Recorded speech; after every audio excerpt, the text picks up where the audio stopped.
रविवार को नवयात्रा सर्व समाज विकास समिति प्र के अध्यक्ष बच्चू सिंह बौद्ध के नेतृत्व में भीमराव अंबेडकर जी के जन्म महोत्सव के शुभ अवसर पर सम्मान समारोह की कड़ी को आगे बढ़ाते हुए तहसीलदार साहब रजनीश कुमार वाजपेयी, मुख्य चिकित्सा अधिकारी अरुण श्रीवास्तव, डॉक्टर रामबाबू हरित, चेयरमैन अनुसूचित जाति जनजाति का बाबा साहब का चित्र भेंट कर साफा पहनाकर फूल मालाओं के साथ भव्य स्वागत किया।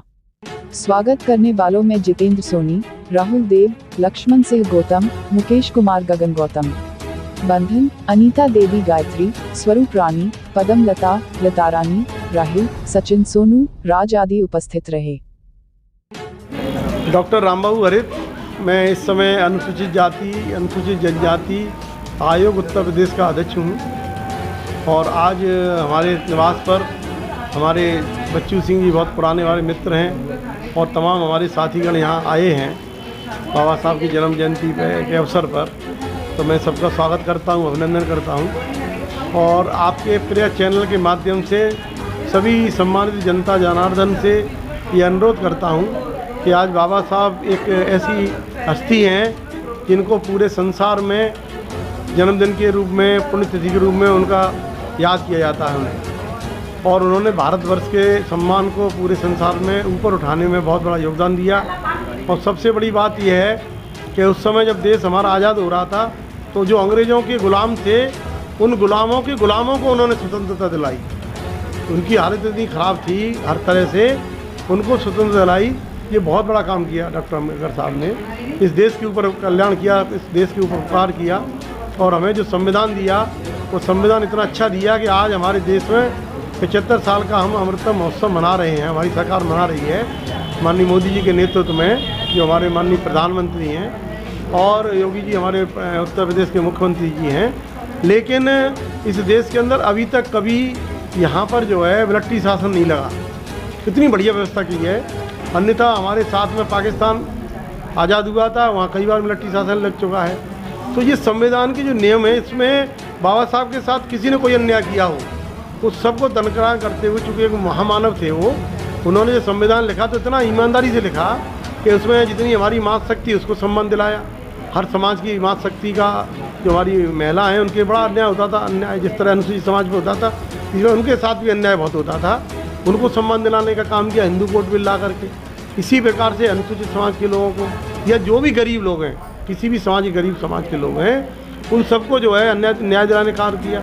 जैसे उदाहरण के तौर पर जब वो लेबर मिनिस्टर बने तो लेबर मिनिस्टर में ज़्यादातर गरीब समाज ये नहीं है किसी एक जात का होता है, ये हो सकता है किसी जात के ज़्यादा हो किसी कम हो, लेकिन हर जाति का व्यक्ति हमारा गरीब होता है, लेबर होता है, मजदूर होता है। तो उन मजदूरों को सिर्फ 8 घंटे काम करना पड़ेगा, उन मजदूरों को पूरा संरक्षण मिलेगी सरकार की तरफ से, स्वास्थ्य की सुविधाएं मिलेंगी, मेडिकल मिलेगा। यदि कोई हमारी बहन उस समय डिलीवर्ड वाली स्थिति में है, प्रेगनेंसी में है, तो उसको पूरी सुविधाएं मिलेंगी, बच्चों को पढ़ाई लिखाई का सुविधा मिलेगी। ये बाबा साहब पूरा डायरेक्शन लेके गए। इसी प्रकार से उन्होंने RBI का गठन कैसे हो, RBI गठन कराने में किया। तो आज जितनी भी चीज़ें हम देख रहे हैं देश के अंदर, उन सब चीज़ों को लाने में बहुत बड़ा योगदान जो है बाबा साहब का रहा। और इससे ही बड़ी बात मैं करता हूँ, यदि कोई सामान्य व्यक्ति होता और गुस्सा होकर के उस समय अंग्रेज़ों से मिल जाता है, बाबा साहब या कोई और होता और वो अंग्रेज़ों से मिल जाता तो उस समय सबको क्रिश्चियन बना देते थे, अनुसूचित समाज के लोगों को। तो लगभग यहाँ पर जितने भी अनुसूचित समाज के लोग थे यदि उस समय वो सब ईसाई धर्म ग्रहण कर लेते तो अंग्रेज़ों का शासन चल रहा था, तो वो अंग्रेज उनको पढ़ा लिखा के अपने स्कूलों विद्यालयों में सबको इंस्पेक्टर और अच्छी अच्छी पदों में बैठा देते। तो इस देश से कभी भी अंग्रेज बाहर नहीं जाते, इस देश हमेशा गुलाम बना रहता। लेकिन बाबा साहब ने बड़ा दिल का परिचय दिया कि जिस तरह से मैं देश को जब आज़ाद कराने में अपना योगदान दूंगा तो इस देश के जो अपने को सवर्ण समाज कहता है वो इन समाज को आगे उठाने में ईमानदारी बरतेगा, लेकिन उन्होंने ईमानदारी नहीं बरती है। इसलिए आज भी हमारे देश में लगभग 30% लोग गरीबी रेखा के नीचे जीवन यापन कर रहे हैं। 5 तरह की यहाँ शिक्षाएँ चल रही हैं जिससे देश के अंदर अफरा तफरी मची हुई है। शिक्षा इतनी महंगी कर दी गई है कि गरीब व्यक्ति शिक्षा कैसे प्राप्त, कैसे डॉक्टर इंजीनियर बन पाएगा। तो ये सब विचार करना पड़ेगा। हमारी सरकार विचार भी कर रही है, हमारे माननीय मोदी जी, हमारे योगी जी विचार भी कर रहे हैं। हम सब लोग कोशिश कर रहे हैं कि जो बाबा साहब का सपना था उसे साकार करें और इस देश को परम वैभव के शिखर पर ले जाएं। बहुत बहुत धन्यवाद। मुख्य चिकित्सा अधिकारी, आज बाबा साहब की एक हमें जो स्मृति के रूप में इन्होंने हमें दिया है उसके लिए बहुत बहुत आभार। सर्व समाज से जुड़े हुए सभी लोग जो स्वयं सेवक आज यहाँ आए हैं सम्मानित करने के लिए, उनको बहुत बहुत धन्यवाद, शुक्रिया। मैं अपनी तरफ से पूरा प्रयास करूँगा कि सर्व समाज की जो भी कोई अगर हमारे लायक सेवा होगी तत्काल उनको हम पहुँचाएँगे। और ये भी अनुरोध करूँगा कि आप लोगों की तरफ से अपने समाज को स्वस्थ रखने के लिए जो भी चीज़ें सरकार द्वारा या जो भी योजनाएं सरकार द्वारा आपको बताई जाएंगी उनको भी जन जन तक पहुंचाने में हमारे साथ भागीदारी। बहुत बढ़िया। मेरा नाम पदमलता है। मैं सर्व समाज समिति आगरा से हूँ, जो समिति हमारे समाज के लिए, सभी समाजों के लिए कार्य कर रही है। शादी ब्याह, गरीब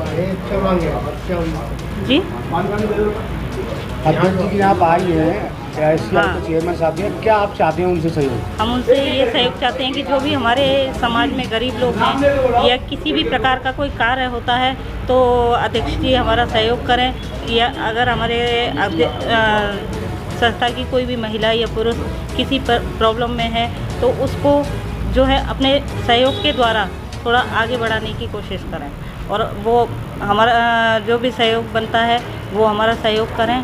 और अध्यक्ष से यही हमारी प्रार्थना है, यही सहयोग। स्वरूपरानी जी शेपला से बोल रही हूँ।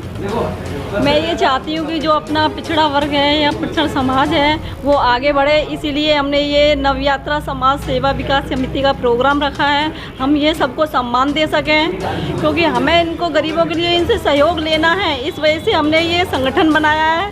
हमको सबको सहयोग करके, सहयोग पे सारी महिलाओं को, बच्चों को, सभी को सहयोग देना है।